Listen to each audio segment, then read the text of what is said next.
নানির 55 বছরের দুঃখ গুছতাছে বুঝছেন না, মানে মোট 55 বছর আগে ঘরের টিন লাগানো হয়েছিল আর এখন আবার টিন পরিবর্তন করা হচ্ছে। একটা অসহায় নানির মাথার উপর ছাদের ব্যবস্থা করতেছে আমরা, এবং শিলাবৃষ্টি বলে যেটা আমরা যেটা বলি হিল, বুঝছেন, এইগুলা পইরা আমার এক নানি আছে যার কেউ নাই, অসহায় নানি, তার ঘরের একদম চাল টাল কানা হয়ে গেছে, ছিদ্র হয়ে গেছে, টোটাল ঘরের মধ্যে পানি পড়ে, উনি থাকতে পারে না, বাইরে থাকে, মানুষের বাড়িতে থাকে।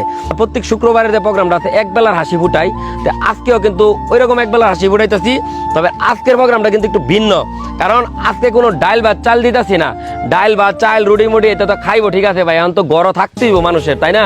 তারপরও কি এটা কোনো হালকা পাতলা টিন না, যে মনে করেন বাতাসে উড়ায় টুড়ায় এলে দেবো গা, ভালো মানসম্মত টিন।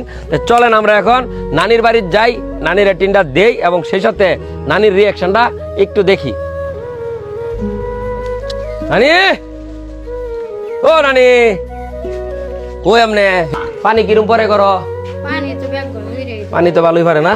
হ্যাঁ, এই যে আমাদের সেই বিখ্যাত নানি, বুঝছেন, যার ঘর টিনটা পানি পরে না, পানি দা টিন পরে, বুঝছেন, মানে আপনার তো টিনের ব্যবস্থা মোটামুটি হয়েছে, আপনারা ভিডিওতে দেখছেন একদম টোটাল ভাঙ্গা সাঙ্গা ঘর, পানি টানি পরে। নানির জন্য আমরা টিন নিয়ে আসছি। মোট কথা হচ্ছে নানির ঘর কিন্তু হিল ফেরা কানা হয়ে গেছি না নানি? হ্যাঁ, নানির ঘর পানি ভরে, নানি থাকতারে না, তবে মোট কথা হচ্ছে নানির টিন দরকার ছিল। তা আমি আইসা ভিডিও করছি, ভিডিও করার পর সবসময় আমার পাশে যে থাকে, আমরা এক বেলার হাসি একটা প্রোগ্রাম করি মাওনা চৌরাস্তার Apu child care and general হাসপাতাল, ঠিক আছে? অপু চাইল্ড কেয়ার হাসপাতাল তো আপনার নাম জানেন, এই না জানলে এখন তো জানি না বাইন, কারণ এত মানবিক যারা কাজ করে আমরা সবসময় তার পাশে আছি। আশিক ব্যাপারীর কোটি টাকা কেউ কিনতারতো না, কিন্তু মানবিক কাজ করলে আমি নিজে এর পাশে যাই।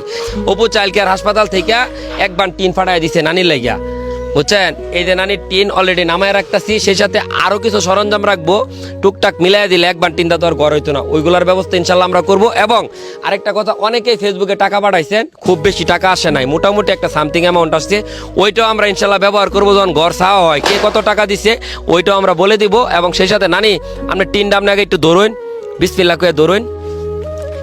ভালোই লাগতেছে, আল্লাহ রহমত করুক, তা করে তার বাচ্চা থাকুক, হ্যাঁ, তারপরে বাঁচায় হোক আল্লাহ, তারপরে হেফাজত নহরুক, তারপরে খায়াত ফরমাই দেও। এখন তো আর আপনার বাইরে থাকুন লাগতো না, আল্লাহ ব্যবস্থা করছে, ওখানে তো বাইরে থাকাম ব্যবস্থা তো হয়ে দিতেছে না, পানি আর পড়বো না।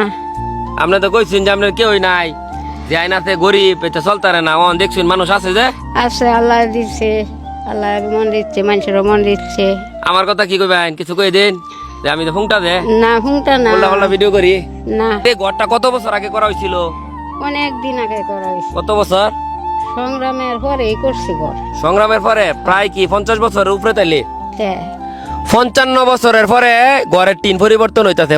নানির 55 বছরের দুঃখ গুছতাছে, বুঝছেন না, মানে মোট 55 বছর আগে ঘরের টিন লাগানো হয়েছিল আর এখন আবার টিন পরিবর্তন করা হচ্ছে। এবং যাদের মাধ্যমে করা হইতাছে তাদের জন্য অফুরন্ত ভালোবাসা এবং দোয়া রয়েছে, কারণ কিছু মানুষের পাশে দাঁড়ালে অটোমেটিকলি দোয়া আসে। আমার জন্য দোয়া করবেন যেন ভালো কাজ করতে পারি, আর নানির জন্য সবসময় দোয়া করবেন, এরকম নানিরা বেঁচে থাকুক 1000 বছর।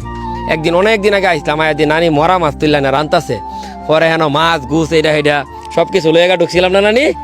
ভিডিওটা অবশ্যই আপনারা যারা যারা দেখতেছেন ভালো কাজে সবসময় পাশে থাকবেন, আর অপু চাইল্ড কেয়ার হাসপাতালের জন্য ধন্যবাদ রইল। সেই সাথে আমাদের ভিডিওটা শেয়ার করবেন যেন আমাদের ভিডিও দেখে আরো মানুষ এভাবে অসহায় মানুষের পাশে দাঁড়া। আর এর চেয়ে বেশি কিছু কইতাম না, আর কাজটা কেমন হইলো তাও কমেন্ট করে জানাইবেন।